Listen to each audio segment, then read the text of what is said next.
శుభములు కలుగు నీకు. అమ్మ వారాహి, నువ్వు పంతులు గారి దగ్గరికి వెళ్ళి ఈ రోజు మంచి టైము ముహూర్తం చెప్పమని చెప్పు. ఈ కార్యక్రమం గురించి ఆయనకి చెప్పు, సరేనా? సరేనమ్మా. అలాగే ఆ పూల కొట్టు చంద్ర దగ్గరికెళ్ళి సాయంత్రానికి ఓ 3 కేజీల మల్లెపూలు, ఒక 10 కేజీల గులాబీలు చెప్పు. అలాగే ఒక 10 మూరల మల్లెపూలు కావాలని చెప్పు. సునైనా, నువ్వు సుబ్బయ్య బట్టలు కొట్టుంది కదా, అక్కడికి వెళ్ళి మంచి పట్టు చీర ఒకటి ఇమ్మని చెప్పు. డబ్బులు తర్వాత నేను కడతానని చెప్పు. సరే అమ్మా. నేను చెప్పానని చెప్పు. అలాగే అమ్మా. మనం చీరల వ్యాపారం చేస్తూ ఉండుంటే మనమే మంచి చీర పెట్టేవాళ్ళం. నువ్వేంటి ఇంకా ఇక్కడే నిలబడున్నావు? వెళ్ళు. అల్లుడితో ఈసారి ఏ మాట అనిపించుకోకూడదు. వెళ్ళు. అమ్మా, పనులు జరుగుతాయి కానీ నువ్వులేరా. కూర్చో, కూర్చోమ్మా. అయ్యయ్యో, చాలా పనులున్నాయే, నన్ను కూర్చోమంటావేంటి? నా మొహం చూస్తూ కూర్చున్నావేంటే? మనల్ని శత్రువులుగా అనుకునే వాళ్ళ ఇంట్లో కూడా నీ కూతురు సంతోషంగా ఉండాలని నువ్వు పడే తాపత్రయం చూస్తుంటే నీ తల్లి ప్రేమేంటో తెలుస్తుందమ్మా. ఏ తల్లికైనా కూతురి జీవితం ఓ యుద్ధంలాగే ఉంటుందమ్మా. అందులో కూతురు ఓడిపోతే తల్లి కూడా ఓడిపోతుంది.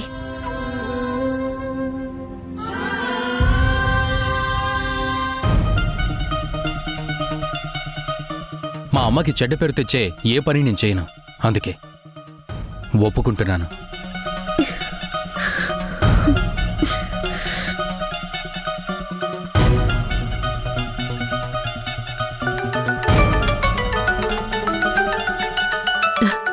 హాసిని ఫోన్ చేసింది.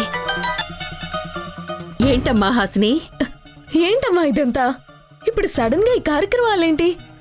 ఇది ప్రతి కొత్త జంట మధ్య జరిగే కార్యక్రమేనమ్మా. అదంతా మా మధ్య ఎలా జరుగుతుందనుకుంటున్నారమ్మా మీరు?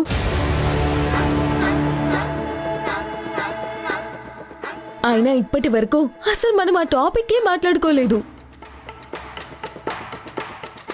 ఇప్పటికిప్పుడు మీలో మీరే మాట్లాడుకోవడం, వచ్చి వాళ్ళని ఒప్పించడం ఎందుకమ్మా ఇదంతా? ఎందుకేంటే పిచ్చిమొహమా? నది అన్నాక సముద్రంలో కలవదా? మొగుడు పెళ్ళాలన్నాక సంసారం చెయ్యరా? నువ్వు నోరు ముయ్యవే ముసలి. నాకొక్క మాట కూడా చెప్పకుండా ఇప్పటికిప్పుడు అన్ని ఏర్పాట్లు చేస్తుంటే నువ్వు కూడా సపోర్ట్ చేస్తున్నావా? నా ఇష్టంతో సంబంధం లేకుండా ఏంటిదంతా? అసలు నేను ఎలాంటి కండిషన్లో ఉన్నానో కూడా తెలుసుకోకుండా, నా మనసు తెలుసుకోకుండా ఓ మనిషితో సంసారం అంటే... అమ్మా, ఫోన్ ఇంటివ్వు. హాసిని, నీకు అమ్మ మీద నమ్మకముందా లేదా? అది కాదక్కా. అమ్మ నీకు మంచి చేస్తుందని నమ్ముతున్నావా లేదా? నమ్ముతున్నా అక్క, కానీ నా మనసుకి... చూడు, కొన్నిసార్లు మనసు చెప్పే ప్రతి మాట వినకూడదు, బుద్ధి చెప్పినట్టు వినాలి. నువ్వు విక్కి పెళ్లి అనే బంధంతో ఒక గూటికి చేరారు. ఆ బంధంలోకి వెళ్ళాక భార్య తప్పులుంటే భర్త సరిదిద్దాలి, భర్త తప్పులుంటే భార్య సరిదిద్దాలి. అలా సరిదిద్దాలంటే ముందు వాళ్ళిద్దరూ ఒకటవ్వాలి. అప్పుడే ఆ బంధం పరిపూర్ణమవుతుంది. ఇలా దూరంగా ఉంటే అది పాపమవుతుంది. అక్క, నేను చెప్పేది విను. ఇప్పుడు చేసే శుభకార్యంలో తప్పే లేదు. మనుషుల్లో మార్పు రావాలి అంటే కొన్ని జరగాలి. అందుకే ఈ శుభకార్యం. సరే అక్క. గుడ్. అమ్మ చెప్పినట్టు రెడీ అవ్వు, సరేనా? సరే. అమ్మా, నేను పంతులు గారి దగ్గరికి వెళ్ళేసొస్తాను. అలాగే.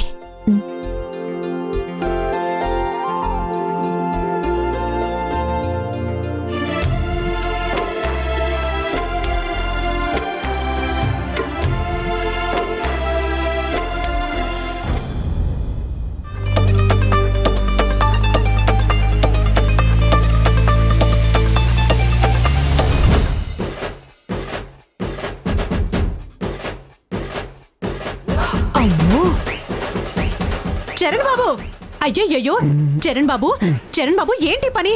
అక్క నన్ను వదిలే, నేను చూసుకుంటా. అయ్యో ఎందుకంత చిరాకు? ఎవరి మీద కోపం? నా మీదే నాకు కోపం. నాకు నా మీదే చిరాగ్గా ఉంది. ఎందుకు? వారాహికి నేను సంజయ్షి చెప్పాలని ఫిక్స్ అయిన తర్వాత అసలు అలా చెప్పడానికే వీలు పడడం లేదు. అసలు నేను వారాహితో మాట్లాడడమే జరగడం లేదు. ఒక మాట మాట్లాడినా కూడా తను మొహం తిప్పుకొని వెళ్ళిపోతుంది. ఛా, తన్ని కలిసి ఓ చోట కూర్చోబెట్టి నేను అనుకున్నదంతా చెప్పేస్తే గాని నా మైండ్ అసలు కూలే అవ్వదు. అంటే ఇప్పుడు వారాహిని కలిసి మాట్లాడడం నీ వల్ల అవ్వట్లేదు అంతేనా? చిన్నప్పుడు మా నాన్న ఒక మాట చెప్పేవాడు బాబు, మనం చేయగలిగే పని మనం చెయ్యాలి, మనం చెయ్యలేని పనిని అది చెయ్యగలిగే మనిషికి అప్పచెప్పాలి అని. అంటే ఇప్పుడు వారాహికి నేను చెప్దాం అనుకున్న సంజాయిషి వేరే వాళ్ళతో చెప్పించమంటావా? సంజాయిషి కాదు, వారాహిని నీతో కల్పించే పనిని వేరే వాళ్ళకి అప్పచెప్పు అంటున్నా. మా ఇద్దరిని కలిపి ఓ చోటు కూర్చోబెట్టాల్సిన పని వేరే ఎవరు చేస్తారు? మీ నాన్నగారు. వారాహి మీ నాన్నగారి మాటని కాదనలేదు. మీరు మీ నాన్నగారిని బతిమాలుకొని వారాహి విషయంలో సాయం చేయమను, ఆయన చేస్తారు. Oh good idea. Wow, thanks కుమారక్క, థ్యాంక్ యూ. చరణ్ బాబు, ఈ కట్ చేసిన ఉల్లిపాయలు ఏం చేయాలి? ఓ ఉల్లిపాయలని కట్ చేసా కదా, సరే ఓ పని చేయి, వాటిని నీట్గా అంటించేసాయి.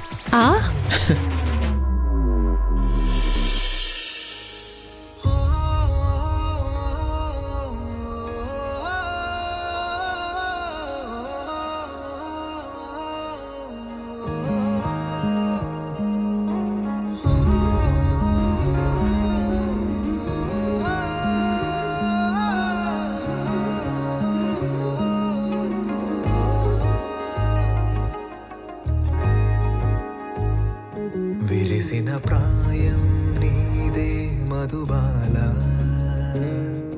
విసిరిన బాణం నేనై నిలువెల్ల ఒకటయ్యా. ఒకసారి మీరందరూ బయటికెళ్ళండి. నన్ను ఇక్కడ బలిచ్చే పొట్టెల్లా రెడీ చేస్తుంటే మీరెక్కడికెళ్లారు? హాసిని, ఏ మాటలవి? అందరికంటే చిన్నదాన్ని కదా, ఇన్ని రోజులు కొన్ని పనులు మాత్రమే నేను చేయకూడదని చెప్పేవారు. ఇప్పుడు మాటలు కూడా వద్దని చెప్తున్నారా?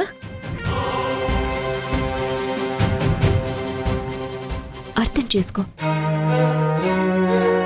నీకు అర్థం కావట్లేదక్క.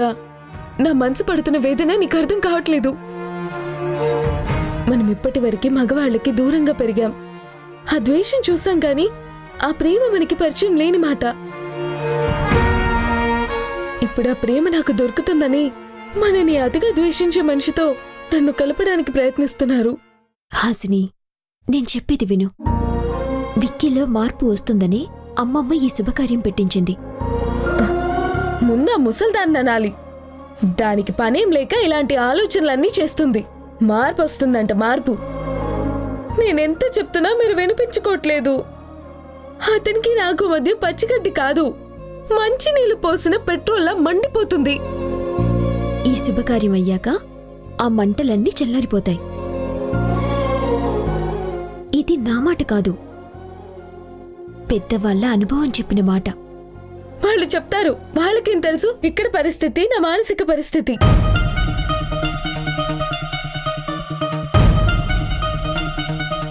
విక్కీ, ఏంటిదంతా? నిజంగా నీకు ఇష్టమై ఒప్పుకున్నావా? అమ్మకు అస్సలు ఇష్టం లేదు కదరా ఇదే. రేఖా, అమ్మకి ఇష్టం లేని పని నేను అస్సలు చేయను. అమ్మ నువ్వు చెప్పలేదు కదా. నువ్వేం చెప్పినా అమ్మ నీకు అడ్డు చెప్పదని నీకు తెలుసు. అమ్మని సంతోష పెట్టడానికి నేను ఏ పనైనా చేస్తాను. లేదు విక్కీ, నువ్వు ఈ శుభకార్యానికి ఒప్పుకోవడం వల్ల ఖచ్చితంగా అమ్మ అయితే హ్యాపీగా ఉండదు. రేఖ, అరుంధతి ఏమీ మాట్లాడినంత వరకు మనం ఏదీ ఆపలేము. నువ్వెంత చెప్పినా విక్కీ అనుకున్నది చేయకుండా ఆగడు. ఎంతవరకు వచ్చాక దీని గురించి మాట్లాడుకోవడం ఇంకా అనవసరం. విక్కీ, పద వెళ్దాం.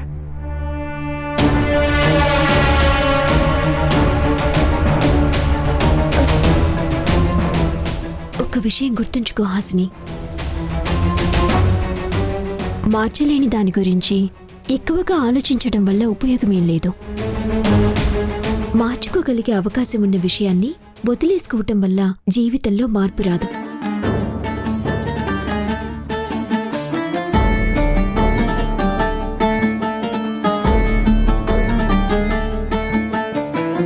చూపుల్లో శూన్యం శూన్యం సుడిలో హృదయం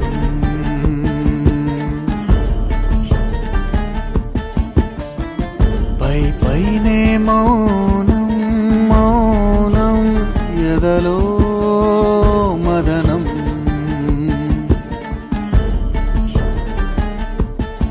ప్రతిక్షణం మరణం మరుక్షణం జననం ఈ పైన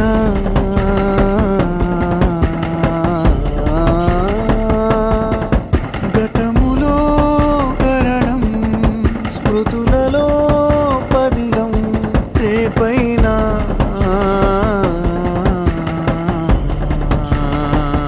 భద్రంగా దాచే హాసిని వెళ్ళు. నైనా ఈ రోజంటూ వచ్చేదాకా ఆకాశం తాకే ఆవేశాన్ని లోతుల్లోనే అణచాలి. ముహూర్తం టైంకే ఇద్దరిని గదిలోకి పంపించామమ్మా. ఇంక మేము వెళ్ళొస్తామండి. వెళ్ళండి. మళ్ళీ రాకండి, మళ్ళీ రాకండి, మళ్ళీ రాకండి, మళ్ళీ రాకండి. రోజు ఏదో ఒక అవసరం క్రియేట్ చేసుకొని అన్నిసార్లు రావాల్సిన అవసరం లేదు. నిజంగా ఏదన్నా అవసరం వస్తే నేనే పిలుస్తాను. అంతవరకు మీరు ఈ ఇంటికి రాకపోవడమే మంచిది. మీ చెల్లికి ఇక్కడ ప్రమాదమేవి జరగదు. అనుకున్న పని అయిందిగా, ఇక బయలుదేరండి. పదండి.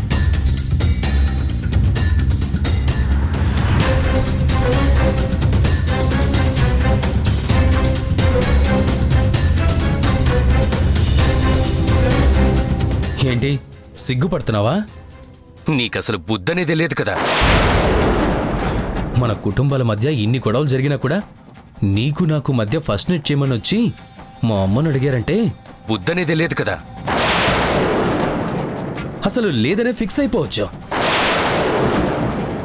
లేదంటే నువ్వు ఇలా పాల గ్లాస్తో సిగ్గుపడుతూ నిలబడవు కదా. విక్కీ అనే పేరు కుక్కలకి ఎందుకు పెడతారో నిన్ను చూస్తే అర్థమవుతుంది. నోటికి ఎలా వస్తే అలా మొరుగుతావు కాబట్టి. హే యూ, ఏంటి వాగుతున్నావే పొట్టిదానా? ఎచి నోరు ముయిరా లొట్టు మొహమా.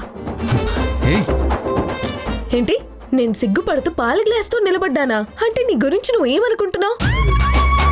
నేను నిన్ను భర్తగా ఒప్పుకొని నీతో కాపురం చేయడానికి రెడీ అయిపోయాను అనుకున్నావా? మరి ఏ ఓసారి మొహం అద్దంలో చూసుకున్నావా? నీ ఎడారి ఒంట మొహాన్ని నేను భర్తగా ఎలా యాక్సెప్ట్ చేస్తాననుకున్నావురా లొట్టి వెదవా? ఏయ్, నన్ను రా అంటావా, వెదవా అంటావా? అంటాన్రా. ఇక నుంచి నేను నిన్ను ఈ 4 గోడల మధ్య రా అనే పిలుస్తాను. ఇలా పిలిస్తే అయినా నా గుండెల్లోని మంట కొంచెం తగ్గుతుంది అనుకుంటున్నాను. హే, నీకు గుండెల్లోనే మండుతుందేమో. నాకు నిన్ను చూస్తుంటే ఒళ్ళంతా మండిపోతుంది. మండిపోతే ఆ మంటల్లో పడి తగలడిపో. నాకు పీడా పోతుంది. హే, పిచ్చి పిచ్చిగా వాగేమంటారా? ఏం చేస్తావ్? నాకిష్టం వచ్చినట్టు మాట్లాడతాను. ఈ చుంచెలిక మొహంగాన్ని నేను మొగిడిగా ఊహించుకొని సిగ్గుపడుతున్నానంట. అసలు నీ పక్క నిలబడడానికి ఇష్టపడ్ను, అలాంటిది నేను భర్తగా అనుకోవడం ఒకటి. హే, నువ్వు నన్ను మొగుడుగా అనుకోవడం కాదే, నేనే నిన్ను నా పెళ్ళంగా అస్సలు ఒప్పుకోవట్లేదు. మరి సెటప్ ఎందుకు ఒప్పుకున్నావురా కట్లే? కట్లేనా అంటే? అయినా నేను అడిగేదేంట్రా? ఈ ఒక్క మాట పట్టుకొని నన్నే అడుగుతున్నావేంటి? చూడు, ఇలాంటి వాళ్ళనే కట్లే అంటారా. కట్లే చెప్పరా, ఎందుకు ఒప్పుకున్నావు? హే, మీ అమ్మ వాళ్ళు పెద్ద మనుషులతో వచ్చి బతిమిలాడితే మా అమ్మకి గౌరవం తగ్గకూడదని ఒప్పుకున్నానే బావురు పిల్లి మొహంతానా. మరి నువ్వెందుకు ఒప్పుకున్నావే? నేను మా అమ్మ కోసమే ఒప్పుకున్నాన్రా అల్లిబిత్తిరి ఎదవా. హే, అసలు నిన్ను చూస్తేనే నాకు అసహ్యంగా ఉంది. నిన్ను చూస్తుంటే నాకు కంపరంగా ఉందిరా. రేపొద్దున మీ అమ్మకు చెప్పు, నేను నిన్ను భర్తగా చూడట్లేదు, పురుగు కంటే హీనంగా చూస్తున్నానని. హే, మా అమ్మకి ఆల్రెడీ తెలిసే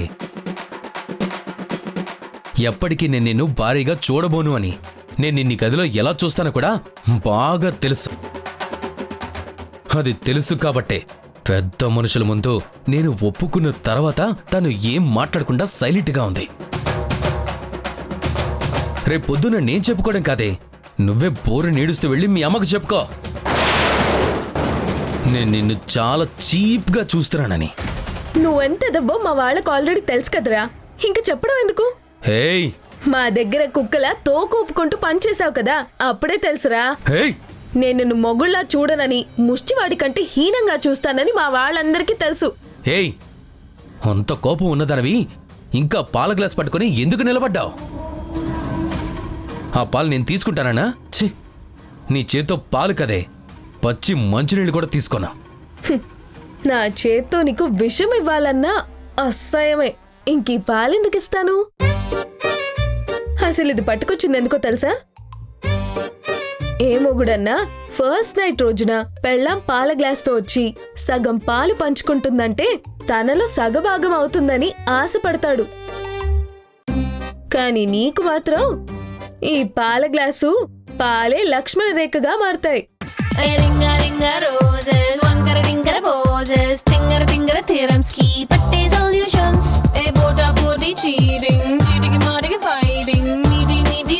కోసం కాంపిటీషన్స్ చేప కొంగ మీదకే జింక పులి మీదకే.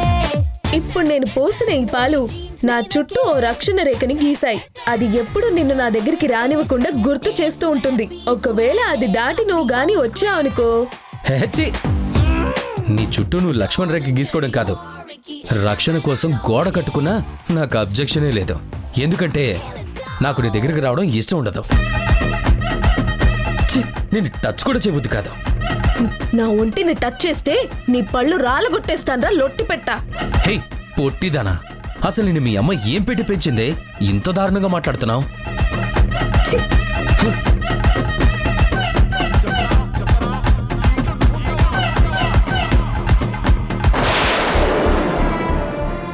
అంతా బాగా జరిగింది తల్లి. వాళ్ళిద్దరి మధ్య సఖ్యత కుదిరి సంతోషంగా కాపురం చేసుకునేలా చెయ్యి తల్లి.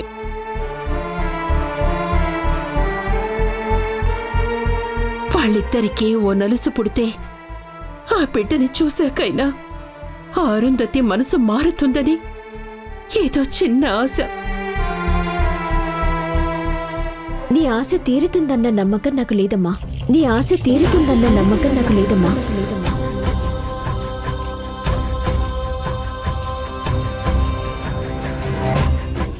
వరాహి, ఏంటమ్మా ఆ మాటలు? అవునమ్మా, నువ్వు అమ్మమ్మ వెళ్ళి ఈ కార్యక్రమానికి అరుంధతి గారిని ఒప్పించారు. ఎందుకంటే నువ్వు ఆవిడ్ని కలుపుకోవాలని కోరుకుంటున్నావు. కానీ ఆవిడకలాంటి కోరికలు అస్సలు లేవు. ఒక్క చేత్తో చప్పట్లు కొట్టుకోవాలనుకోవటం చాలా పిచ్చితనమమ్మా. కాని చీకట్లో ఉన్నప్పుడు కదలకుండా కూర్చుండిపోతే గూట్లో అగ్గి పెట్టే అక్కడే ఉండిపోతుంది. మనం చీకట్లోనే ఉండిపోతాం.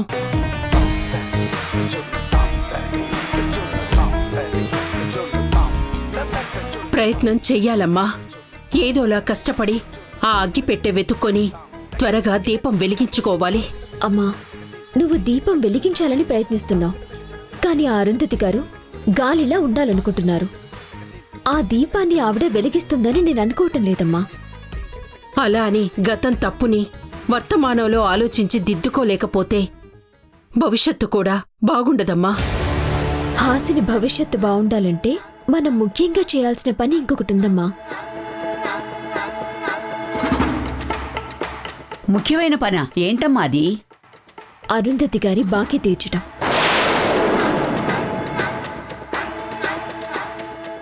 అరుంధతి గారి మనసు మారినా మారకపోయినా మనం ఆవిడ అప్పు తీర్చేయాలి. అవునమ్మా, తీర్చేయాలి. లేదంటే అరుంధతి గారు మనల్ని బ్రతకనివ్వదు, మన ప్రాణాలు తీసేస్తారు. ప్రాణం తీస్తుందా? ఎందుకు తీసేస్తుందే? మనం అమ్మవారికి చీర పెట్టే సంప్రదాయాన్ని మన దగ్గర నుంచి లాగేసుకోగలిగితే అది మన ప్రాణం పోవటంతో సమానమే కదమ్మమ్మా.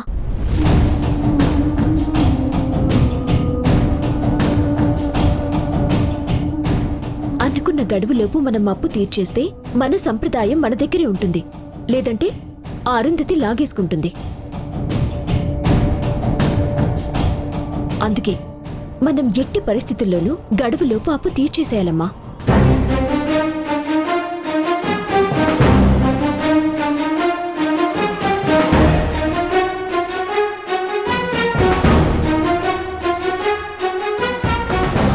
మీరు మాకివ్వాల్సిన అప్పు తిరిగి ఇచ్చేస్తే నేను బాగా చూసుకుంటానని మీ వాళ్ళు ఆశపడ్డారేమో. అంత సీన్ లేదు. మీ ఇంట్లో వాళ్ళందరూ వచ్చి మా కాళ్ళు పట్టుకున్నా ఈ ఇంట్లో నీ బతుకు కుక్క బతికేనే. హలో, నిద్రపోకుండానే కళ్ళు తెరిచి మరీ కలలు కనేకు. మగాడి బతుకు మంచి కథలు అవ్వాలన్నా పీడ కలల్లా మారాలన్నా ఆడదాని చేతుల్లోనే ఉంటుంది. తెలియకపోతే మీ అమ్మని అడుగు చెప్తుంది. హే, అంత సీన్ లేదే నీకు. నిన్నీ ఇంట్లో నుంచి బయటికి తోసేయడానికి నాకు ఒక్క నిమిషం పట్టదు. కానీ మా అమ్మ మాటకి తల ఉంచి నేను ఇక్కడ ఉండనిస్తున్నాను అంతే. ఆడదాని విషయంలో ప్రతి మగాడు ఇలాగే ఉంటాడనుకుంటా. నిన్ను చీమలా చూడగలను కానీ ఊరుకుంటున్నాను అని అంటాడు. నిజమేంటంటే ప్రతి మగాడు ఆడదానిలో చూసేది సింహాన్ని. నువ్వు చెప్పేది నిజమే. మగాళ్ళందరూ అలాగే చూస్తారు. నేను కూడా అలాగే చూస్తాను. కానీ నేను సింహంలా చూసే ఆడది నువ్వు కాదు, మా అమ్మ.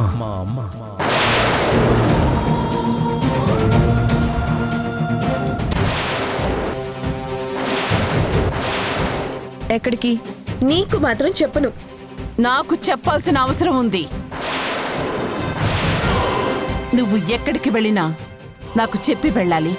షూటింగ్కి. అవన్నీ పెళ్లికి ముందు. ఇప్పుడు కుదరవు.